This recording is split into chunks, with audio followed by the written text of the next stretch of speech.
Hello guys, today we're talking about the Dolittle movie. This movie is considered to be one of the biggest flops in Hollywood history as well.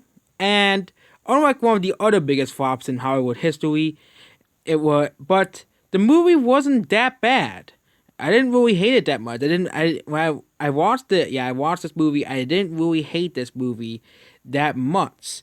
Yes, it is the third reboot of Doctor Dolittle because there's the 1967 version, and then there's the Eddie Murphy series, the Eddie Murphy movie. It's continued as well. The Eddie Murphy, Doctor Dolittle movies as well. And there's also the other Doctor Dolittle movies, but this is the new one, and it wasn't that bad. Yes, according to Rotten Tomatoes, which again, Rotten Tomatoes is just horrible. Rotten Tomatoes is horrible. The CGI wasn't that bad. It wasn't as bad as Cats. The CGI was actually pretty decent for a movie about talking animals. And yes, it didn't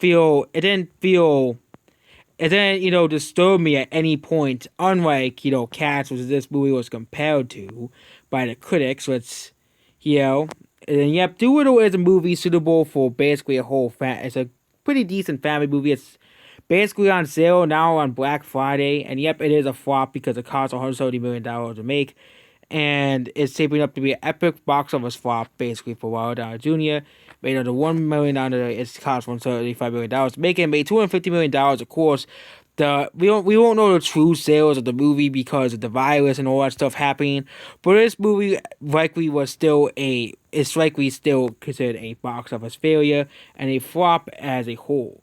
As one of the actually last box office flops of all time, because of course we all know 2 months later the virus reached America and all the bad things happened. So yep, this movie it's still more funny than it has some pretty funny scenes in the movie, but yep, it's pretty good for more younger audiences. And older people is gonna be the problem. Most older people will be like rolling their eyes at this movie, and that's like the big problem. But I didn't really hate this movie. The storyline of this movie is pretty good. The storyline was pretty engaging, so I would give this movie a 7 out of 10, much higher than the 14% Rotten Tomatoes. But this is probably the lowest rated movie on Rotten Tomatoes I gave a good score to. Which on Rotten Tomatoes it has a 14% and 5.6 on IMDb, which means the audiences are way far different from Rotten Tomatoes scores on Rotten Tomatoes. But again, this Rotten Tomatoes is the same site that gave Cuties at 86%. So I don't really trust Rotten Tomatoes anymore, considering they gave Cuties at 86% and no one likes Cuties. So yep, I had to bring up that movie. But yep, the most unwatchable film he has ever made. Well, I have not seen all of Robert Downey Jr.'s movies. So yep, this movie isn't unwatchable. It's pretty watchable. The storyline was pretty great. Well, he had to go find his fruit to save the King Queen of England, and this guy wants to stop him so he can take all the credit for it. And at the end, he was the one who really caused all the bad things to happen. And yep, this movie is pretty okay. So 7 out of 10 or 6 out of 10. Or in between 6 and 7 out of 10. So around 7 out of 10, which still means it's better than Wolf Breaks the Internet.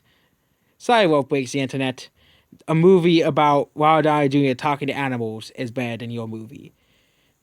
And also isn't as great as the other movie about a guy talking to animals called Ace Ventura. So, yep, there we go. That's basically it. Goodbye.